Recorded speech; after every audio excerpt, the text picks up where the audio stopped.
مدرب عنده طموح، اوكي، بس لا يكون كما نقولوا واقعي. انا لغايه الحين دربت مع الفريق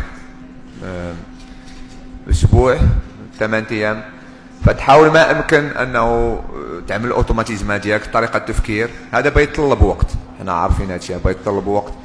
بس عندنا كاس اللي مهمه، كاس اللي بغينا نظهروا بها في واحد المستوى اللي مشرف.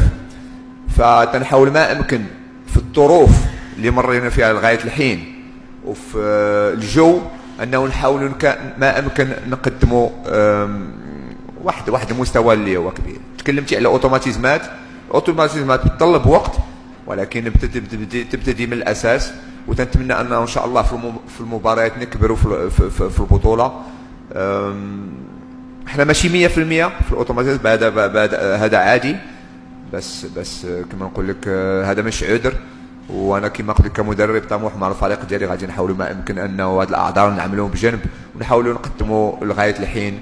ولا نشوفوا التدريب حتى اخر تدريب تاع البارح انه كثير من الاوتوماتيزمات اعطاوني واحد الاحساس اللي هو ايجابي. فاحنا في الطريق الصحيح، وتنتمنى ان شاء الله انه نقدموا كما قلت لك اقصى ما يمكن من جهدنا بالنسبه في المباريات. بالنسبه للتعاقدات، عندنا تعاقدات جديده فتحتاج تتطلب الوقت للتاقلم مع الاوتوماتيزات ديالك كمدرب، والتاقلم مع الجو في الفريق واللاعبين. كما تنقولوا الجو اللي بين اللاعبين، عندنا لاعبين اللي خارج المغرب، عندنا لاعبين مغاربه. بالنسبه للهدف ديالي الاول كان نعمل من اللاعبين مجموعه، واللاعبين مستعدين، لاعبين كما نقولوا تيحاولوا انه يتعلموا كل يوم.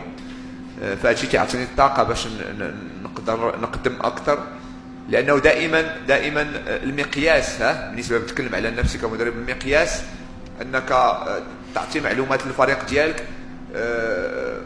كثره المعلومات المقياس تنقيسها بالفهم تاع اللاعبين. ما يمكنش تعطي اللاعبين معلومات كثيره وانت بتعرف انه لسه ما فاهمينش هذا.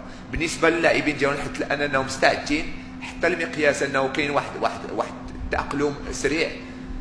تنحاول ما يمكن نعملوا مجموعه اولا زائد الاوتوماتيزمات، وبالنفس وبالروح اللي معروفه على اللاعب المغربي. نتمنى ان شاء الله هذا الكومبينيشن كما تنقول لك انه نحاول نقدم واحد المستوى اللي مشابه.